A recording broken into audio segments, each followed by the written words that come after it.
Metacade is currently moving to the base chain, is doing a migration to the base chain, and many people are asking themselves if they have to do anything with their Metacade token bags that they either have on a centralized exchange or on a hot wallet or in cold storage.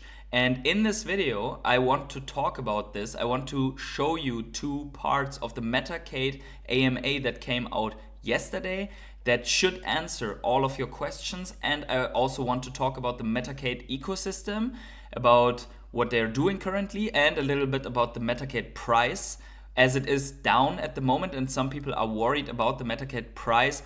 And we are looking at the chart and determine if it is a good time to buy Metacade or if we have to move out of Metacade and get basically our money back. That all in this video.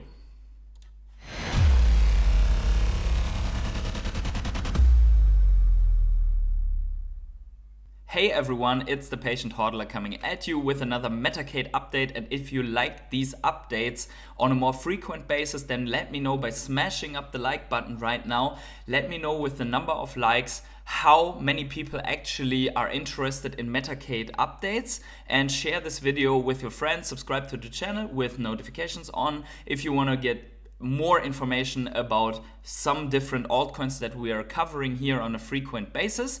And also don't forget to tune into the live streams that are happening in the morning almost every day. That's Crypto Morning Coffee. But let's get started here with the first part, answering if you have to do anything right now for Metacade, if you have Metacade in your wallet.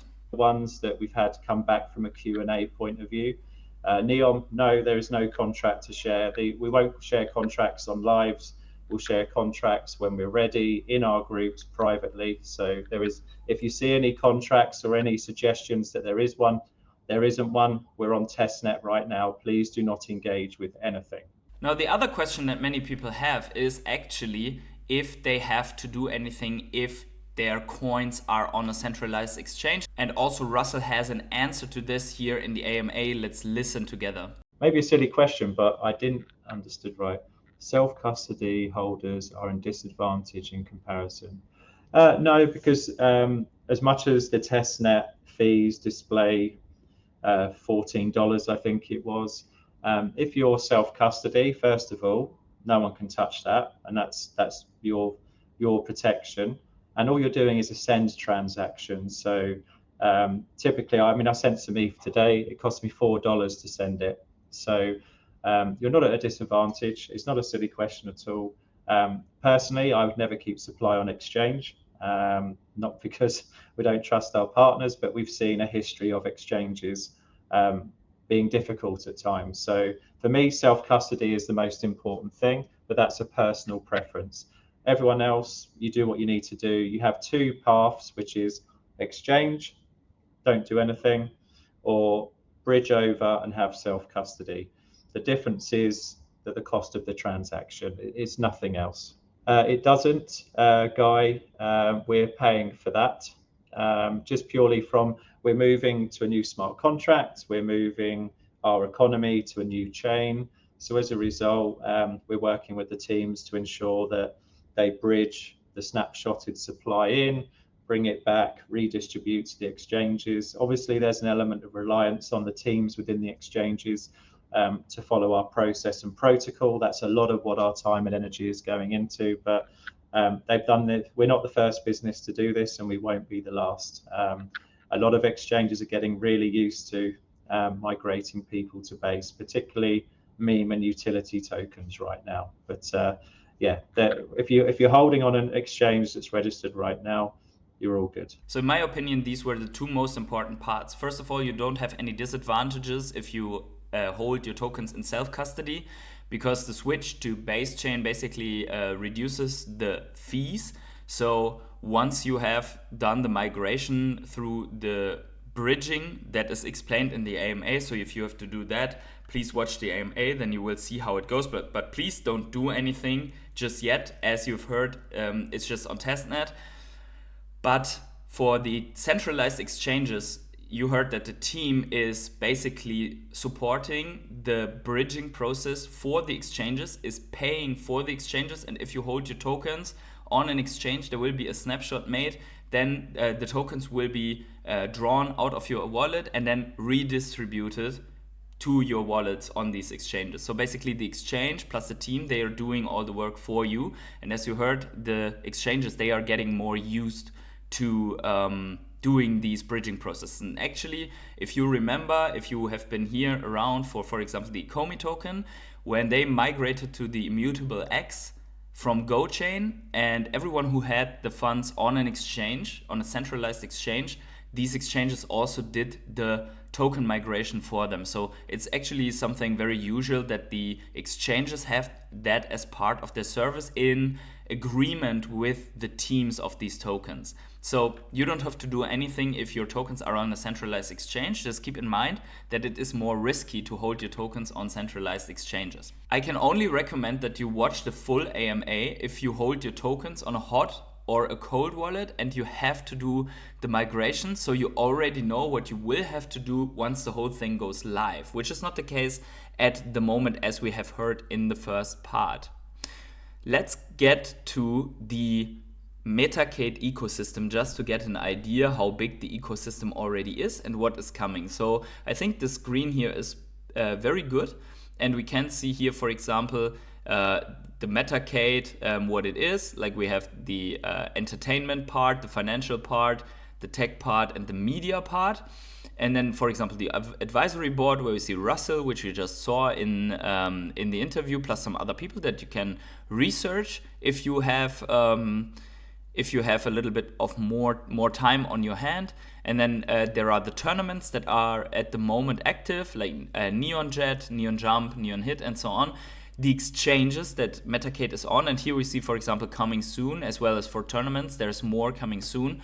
We have BitGet, Bitmart, and CoinStore, plus Uniswap as a decentralized exchange. But we will see that probably there are more exchange listings happening very soon when the bull market is starting. We already saw that exchange listings happened when Bitcoin was rallying, and now that Bitcoin is trickling down and the prices are a little bit in the gutter for the altcoins, we don't see any exchange listings, because that is just something that you do into the hype, right? And then we have tech collaborations. So here we see some cool collaborations with Polygon, now the move to Base. We have Superbridge, which is also part of the AMA. So Russell explains in the AMA how you can use Superbridge to bridge your tokens, for example, from MetaMask wallet to Base. There is a partnership that is not too young, not too old, which is PAL AI.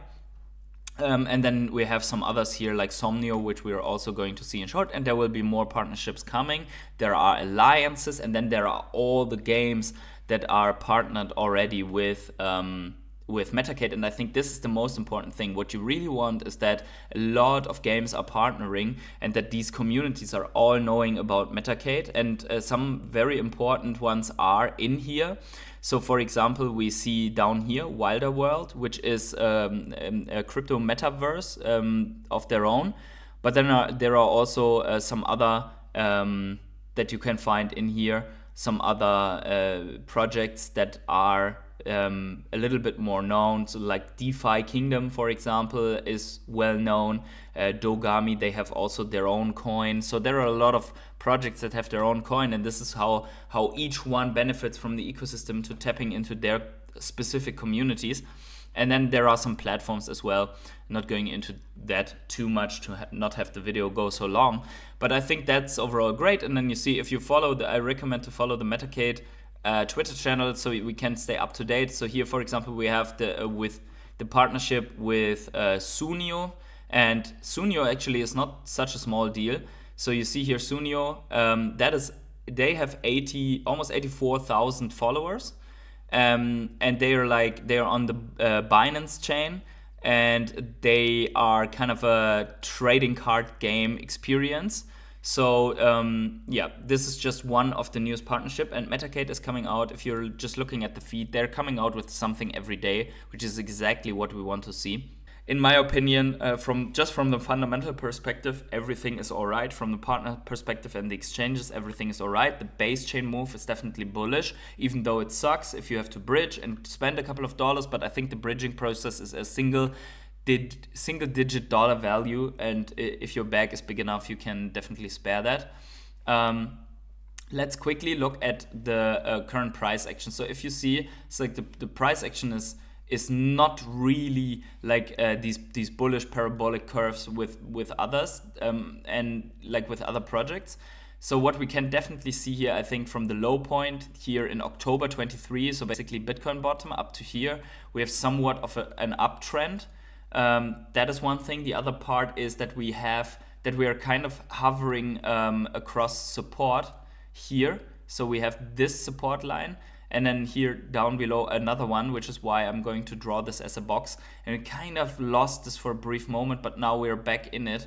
So we really have to see how this plays out. Overall, I would say that in like everything that is in this or below is a great time to accumulate Metacade tokens. And I would say that just before this bounce, Metacade was severely oversold, as we are seeing right here next to my camera picture. We have been severely oversold here on the daily. If we are going into the weekly, we also can see that. So with everything that we have so far, we see this uptrend here. And we also see kind of that, basically that support and resistance. And if you were to just analyze this here, we lost the support, but we immediately bounced back. So this seems to be somewhat like a fake out. If we stay in that, there is still 1 day and 12 hours, but weekend price actions usually very, very low. So this could be also turn out to be a bearish retest, and then we go lower. So my strategy here would be to not go full degen into that if you want to accumulate at all, and to wait and see how this weekly close in 1 day plays out. And if we have a bullish continuation, or if we continue to the downside, because if we lose this trend line here, this one, and we move even lower, then there could be either better prices to go in, or this could be really resulting in more bearish price action. But overall, if we're just analyzing a little bit more of how this would look like at the moment, and we just draw a line from the prices that we have so far here on Uniswap, and it looks the same on Bitmart, then we can see that we are kind of probably, if we continue this bullishly, that we are kind of in a in a symmetrical triangle, I would say, where we have enough touch point to call it that. So we have 4 touch points total. Maybe it's even a little bit ascending. So what we want to see is that the price squeezes here like this, and you see this can take a while, right? This can go into September, and that we then have a bullish breakout here of this whole structure. So this would be the dream, but we will have to wait and see. For me, it's definitely a hold at the moment, and see how this turns out. And if any accumulating in this area is definitely not wrong, considering the market cap and the potential of this project, considering that it's fully diluted already, or next to fully diluted, that the only bigger players are whales here, so no big VCs that can dump into the price. So I would say once the narrative comes back, once the altcoin momentum comes back, Metacade can do really well. So let me know in the comments below what you think about Metacade moving to base. What do you think about the ecosystem and the partnerships? And what do you think about price action? Are you bullish? Are you bearish on Metacade? Let me know. Don't forget to drop the like. And wherever you are on the world, have such great morning, evening, day, night, or afternoon. Don't forget to check out the other content on my channel. Subscribe with notifications on, and I see you in the next one. Bye.